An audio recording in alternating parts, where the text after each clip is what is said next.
Hello, and thanks for joining us today. I'm super excited you could be here because today we're talking about one of the most important traits you need to know and have in your business, which is your ability to actually close clients, your ability to actually close the sale.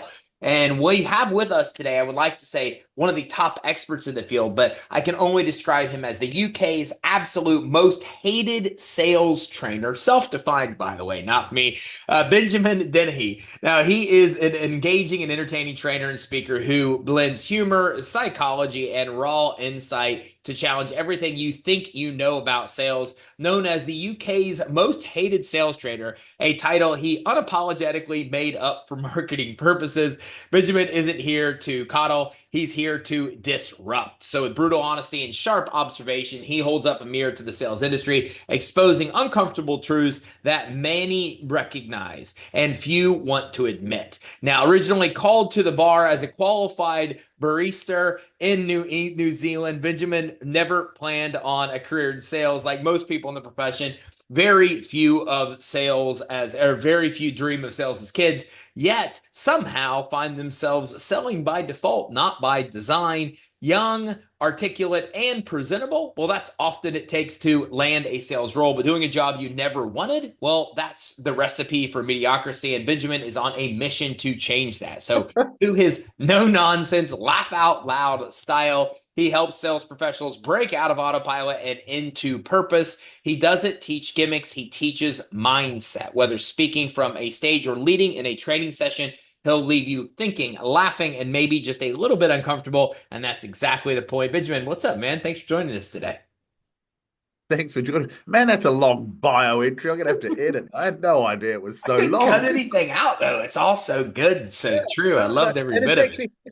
it was actually barrister, not barista. Baristas make coffee. Barrister's a a British attorney, a lawyer. All right, so I it's mean, like barista. a I didn't know if I barista. just couldn't pronounce it or if I just absolutely misread it wrong. All right, so you were making coffees then, right? No, no, no. I trained as a lawyer. Are Yeah, you trained as a lawyer? So I that's it. almost called you a barista, but I You okay. said barista. I, Yeah, and I thought, no, I'm not a coffee it's the guy, although I same like thing. coffee. It's the same Yeah. thing. People that make coffee and serve practice law really isn't it the same thing. Requires the same skill level, put it that way. It's like same skill.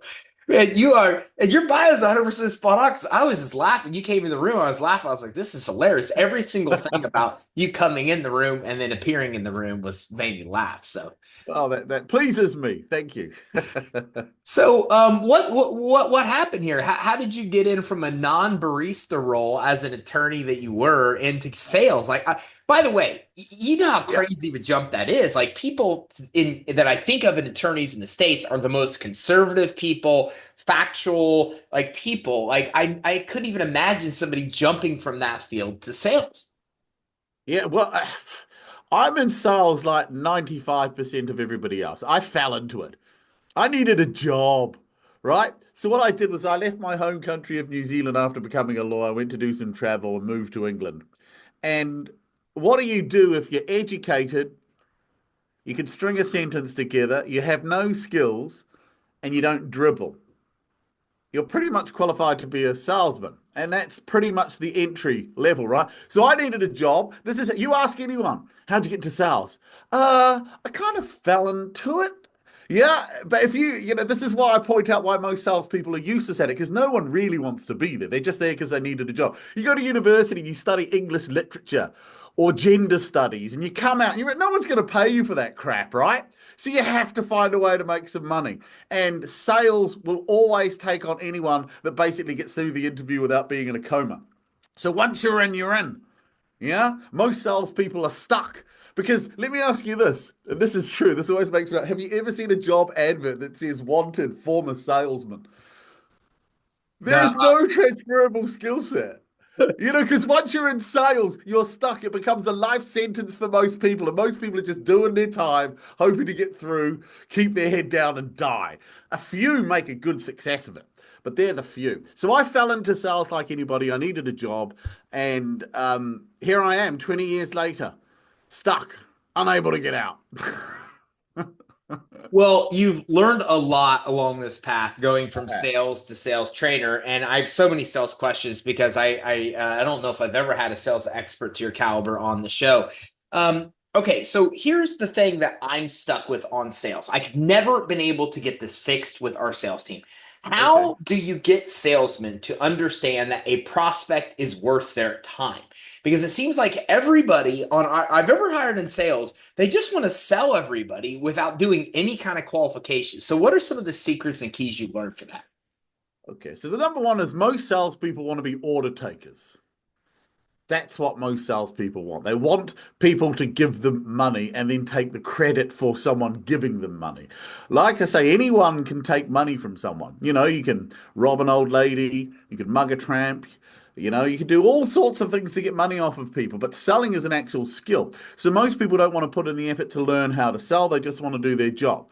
Prospects. So, what is the purpose? If you're cold calling, for instance, what is the purpose of a cold call? If you were to ask your sales, I ask this of thousands of people, they always get it wrong. What is the purpose of a cold call? To make What are you trying to contact. do? You see, people say make contact. Some say get an appointment. Some say get a meeting. Some say find pain. Some say to educate. All of those are great, but those are all potential outcomes. It's not purpose. Purpose and outcome are different. So, what is the purpose? What are we trying to do?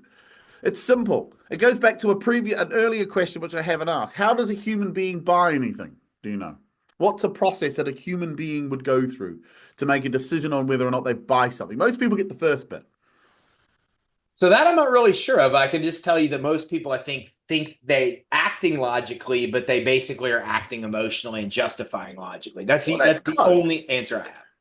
So we buy emotionally. Everything you buy is 100% emotional. But you've got to justify it logically. Right. So emotionally, you could want something, but logically, I can't afford it. I really want a Ferrari. But I can't afford it. So that means emotionally you want it, logically you can't do it.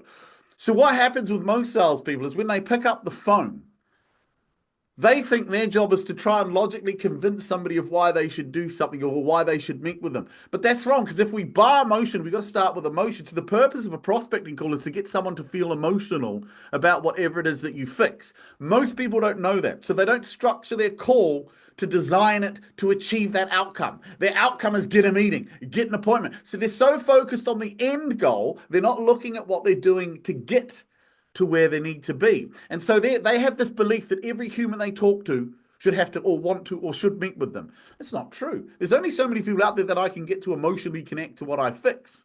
So my job is to figure out how to express that and get people to come in. So this is why most cold calls fail because they're going about it the wrong way. It's just number after number after number. And you do enough shit enough, you make results. Don't get me wrong. But there's no control. And that's the other thing. Most salespeople have no control over what they're doing. They're simply reactive to the prospect. So what's some of the keys to take control? One, you've got to get rid of all the rules and beliefs that you were taught as a child that you don't realize impact you so fundamentally. Let's go again. If we go back to prospecting, most people hate prospecting, right? Yeah, most people can't stand. Even people Just in want to close, sales. not prospect. Yeah. Yeah, yeah. Ever been on a sales floor? I've done this. I've done training, done a morning session, and said, "Okay, guys, let's go hit the phones." Do you know how long it takes from me making that statement to someone actually picking up a telephone? Oh my God, the routine they go through. Got to turn on the computer, got to go into the CRM, then start flicking through. No, can't call him, can't call him. Suddenly they've got to, also, I've just got to add a note to this one. I've just realized something.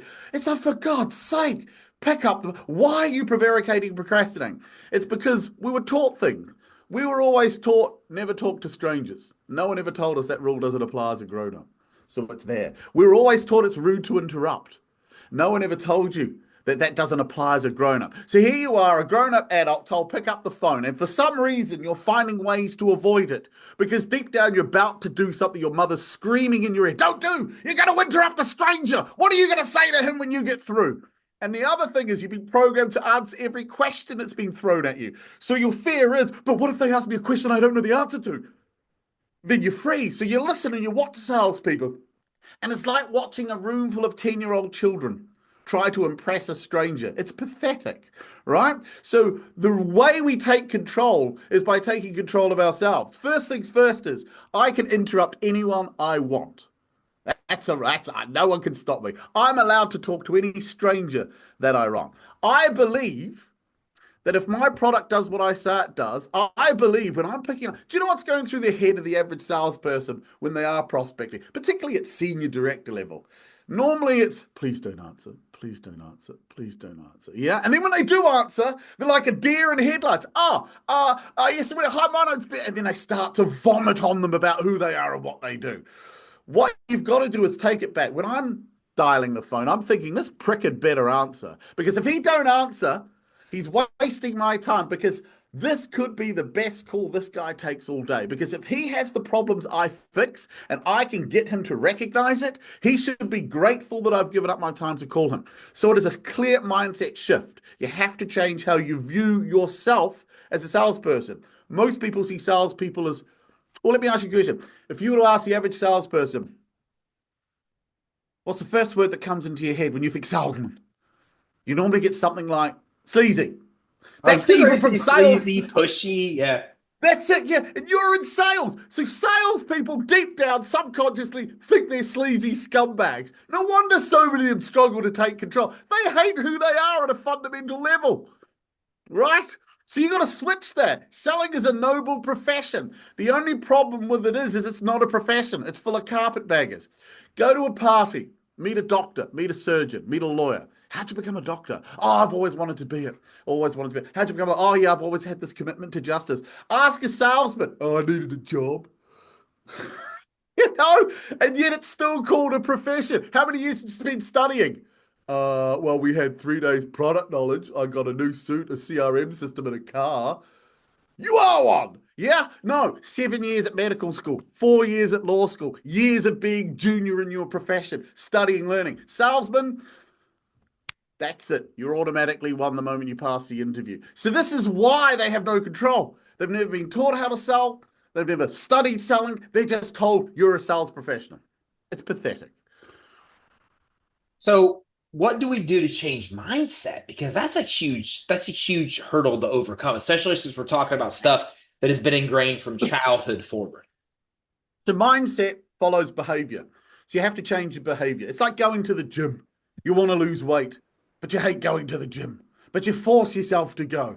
And after a while, it ceases to be a chore. It becomes a part of your lifestyle. You actually got used to going to the gym every day at the same time and following a certain routine. After a few months, you actually feel bad if you kind of missed it because you've actually got so used to doing it. So it's the same with sales. You have to learn how to take control. You have to change your behavior. So the first thing you got to learn to do is, let's say you're in a sales meeting. The first thing you have to do is take control. Most salespeople don't take control of the sales meeting. It's always generally led by the prospect because they always demur to the person they think's got the money.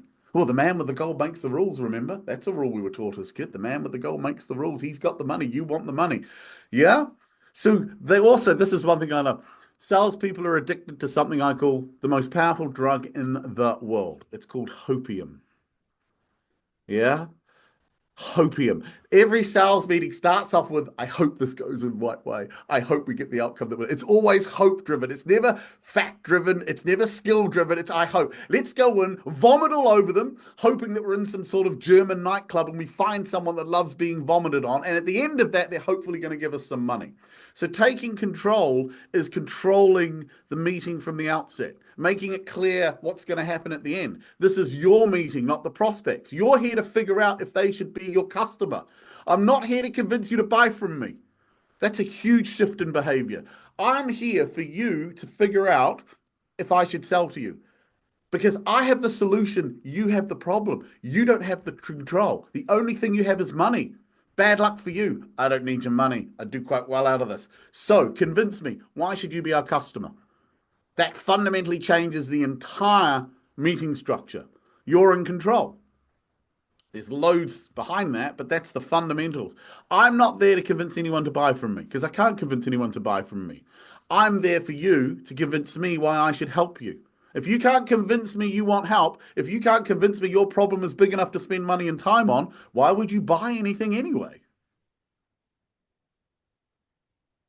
It makes a tremendous amount of sense. So if I'm trying to work with a whole sales team to try Yeah, to get them to convert, pretty tough to do.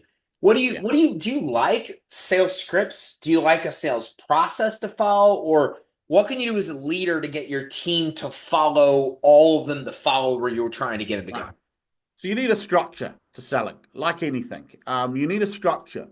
You everything you do in a sales meeting needs to be planned and choreographed. See, salespeople take an almost perverse sense of pride in not being able to explain how they do what they do, as if they're sort of magicians and Svengalis, you know? And the reason they don't like documenting what they do and the way they do it is because if you do that, you can be held accountable.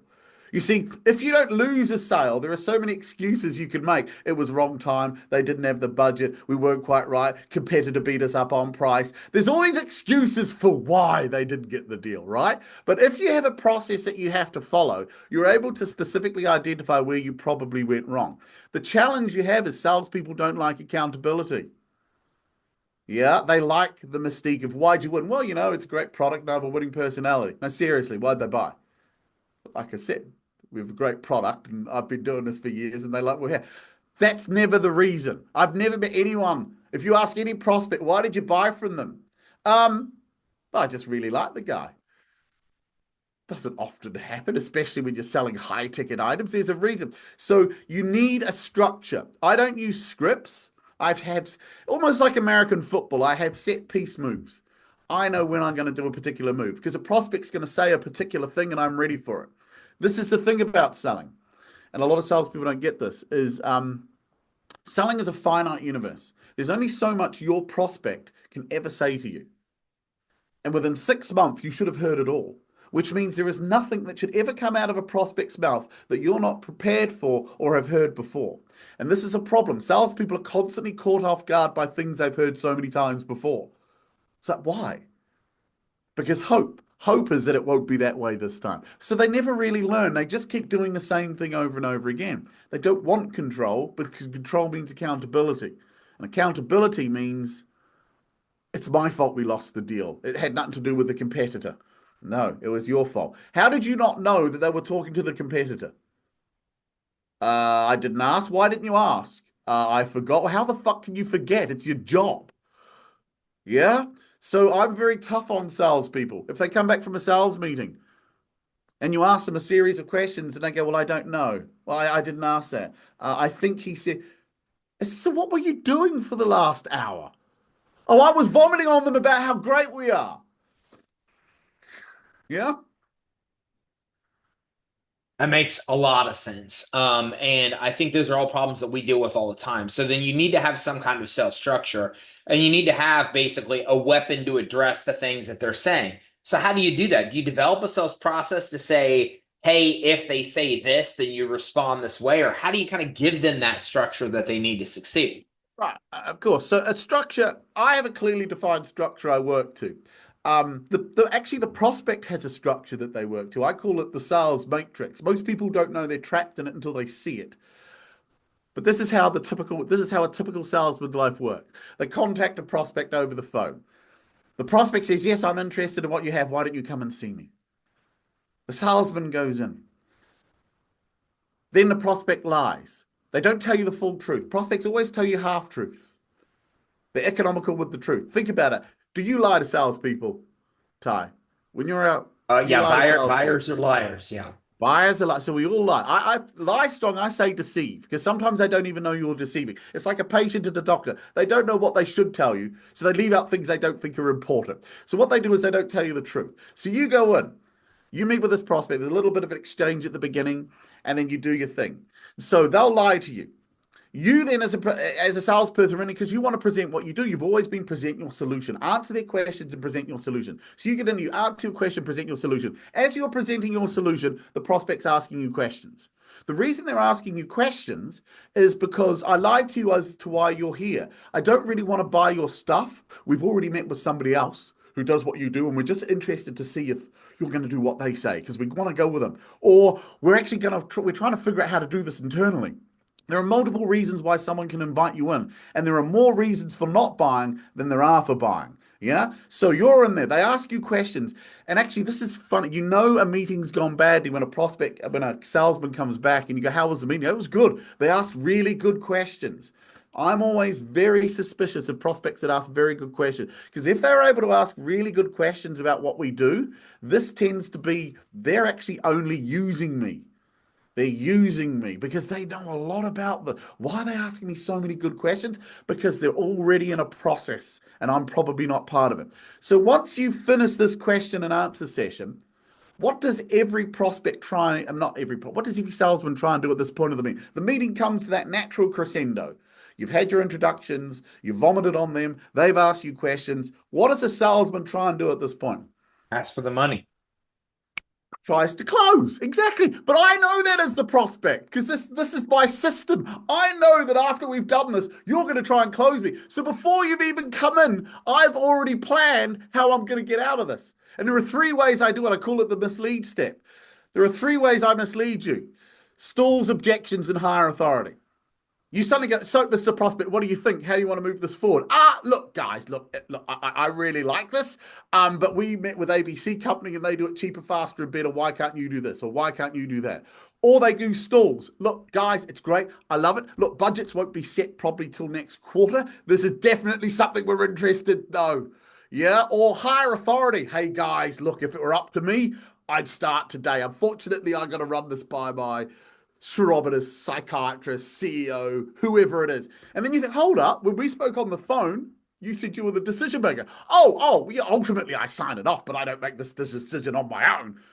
So I've just spent an hour talking to someone that's not going to make a decision. Well, yeah, well, that's your fault. You never actually clarify. You never ask the question, right? So then what do prospects do for you? Because they may not be finished with you. So particularly in the B2B world, what does a prospect about now do? They're not going to commit to doing anything with you, but what do they normally ask you to do about now for them? You couldn't Follow send up. me.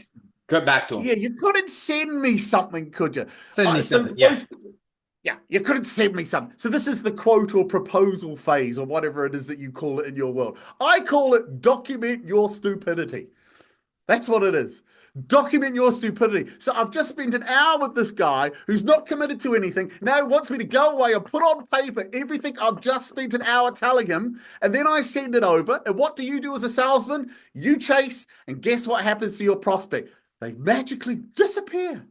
You can't get a hold of them. A guy you met last week that you came back to, he was so keen. He asked all the right questions. He said they were interested. I've just got to get this document over.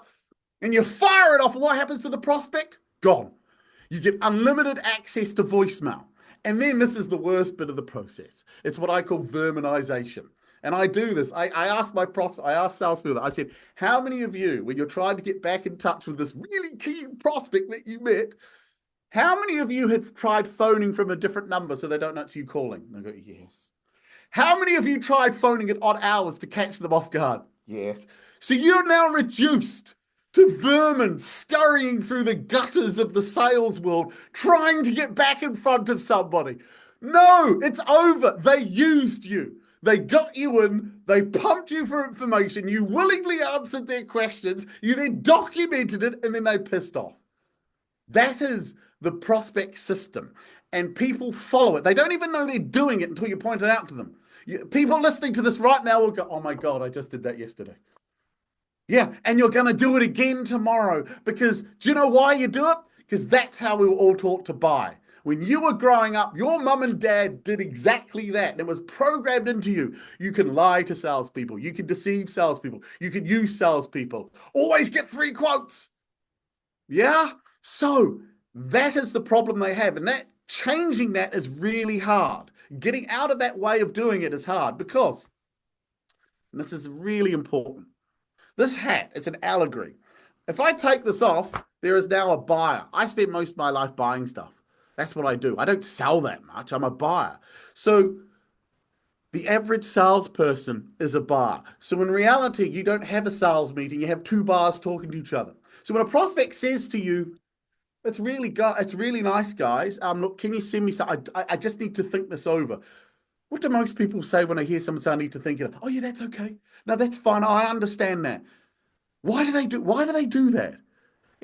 Do you know why? Because that's exactly what they were taught to do growing up. Your mum always told you, think it over. Don't rush in. Don't make a decision quickly. Sleep on it. So when you 2 buyers are talking to each other, One's pretending to be a salesman, and the other bar says, I need to think it over. Deep down, they think, yeah, that seems fair. I probably would too. So they let them. And what they don't realize is I think it over. Well, what does a think it over mean 99% of the time? What does it mean? We all know what it means. It means no. Why do salespeople take it? Because I think it over's hope. You can come back to the office and stick it in the pipeline at 65%. Yeah, and then you just got to keep chasing this guy in the hope that one day he capitulates. So getting out of that framework is really tough because you've been programmed your whole life to go along with it. And so this is what I spent. Working with me is hard because breaking that mold, breaking that way of behaving, breaking that way of thinking, well, that requires someone who really, really wants to do this. And that goes back to the fundamental problem. Most people deep down don't really want to be in sales. So if you don't really want to be in sales, are you really going to spend the time and the money to get good? When if you do just enough to get by, you can make it to the end, maybe die nicely. This is why it's hard sales training. This is why most sales training doesn't work. It's like why most diets don't work. It's got nothing to do with the diet. It's just the fat prick won't put the fork down. Yeah. Any advice on how to fix this framework? Like, what is involved in your process to take somebody, which, by the way, you just described our entire sales process. So, and I think most people listening, right? So, if this is the way we're doing it and have always done it, like, how do we completely, what is your framework to change that and shift to a more successful framework? All right. So the first thing you need to learn to do is take control by closing at the beginning. Now, most people don't get what I mean. They close it. Yeah. The reason you lose more deals or don't move forwards is because you close in the wrong place. You're closing where the prospect's expecting it. Every prospect's expecting you to close after the sort of show and tell bit of the sales meeting.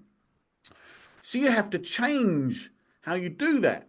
And so it's easier to get a no than it is a yes. We all know that. See, everyone reads these books. The problem is nobody applies any of the stuff. They like to have a bookshelf saying, look at all the books I've read. It's like, do you do anything in them? Oh, no, they're just for show, right? So let's start going for no. So I know that if I get in front of a decision maker, and I sell at CEO level, president level, as you say in the United States. So I don't want to get in front of them. There's a good chance I'll be able to make the decision. So I'm up front. I say, look, before we start, can I ask you a quick question? I go, yeah, look, I'm not for everybody.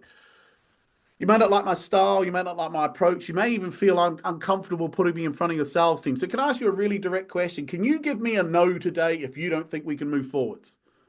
Every CEO goes, of course I can give you a no. I've had the time, Benjamin, I'll throw you out if I'm not interested. Don't worry, I'll give you a no.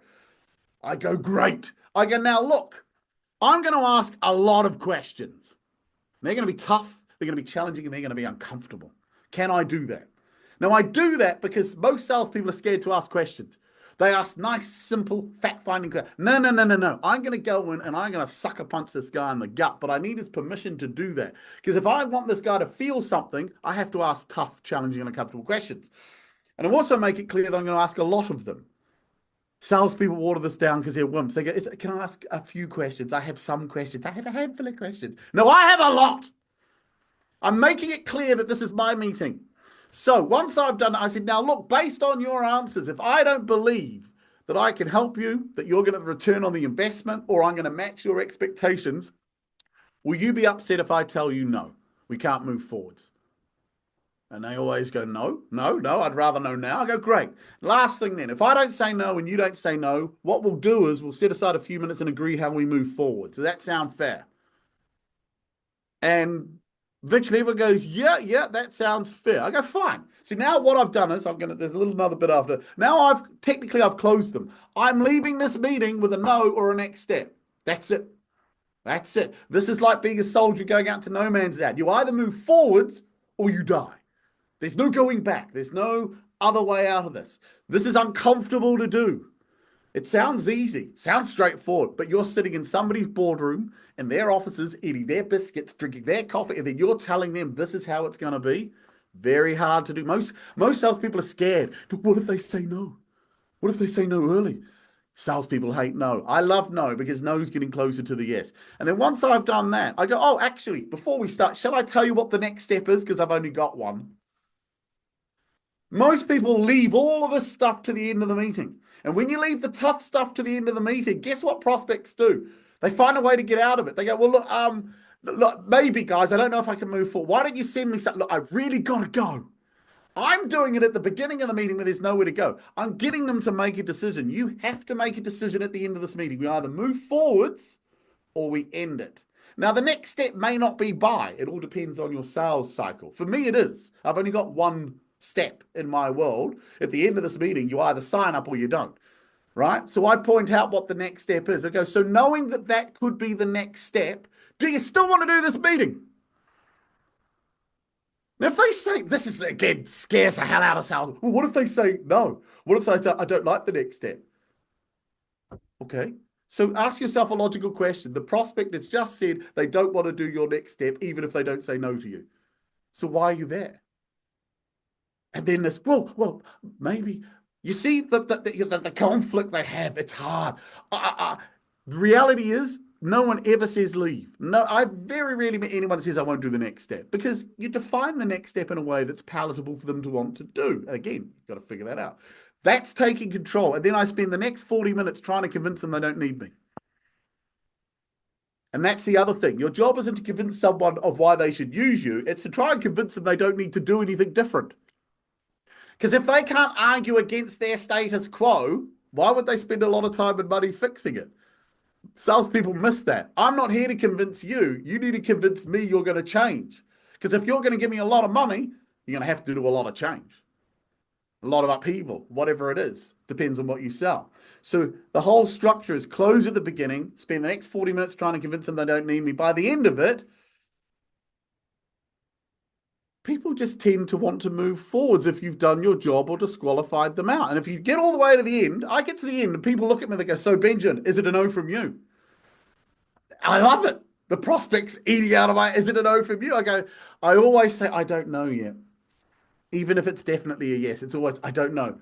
And I do that because don't tell a prospect you're definitely going to work with them, because then they can relax and start lying. This takes away the lying bit too. When you make it clear to them what's going to happen, you're able to ask better questions. Better questions get to the truth. My job is to get to the truth through my questions.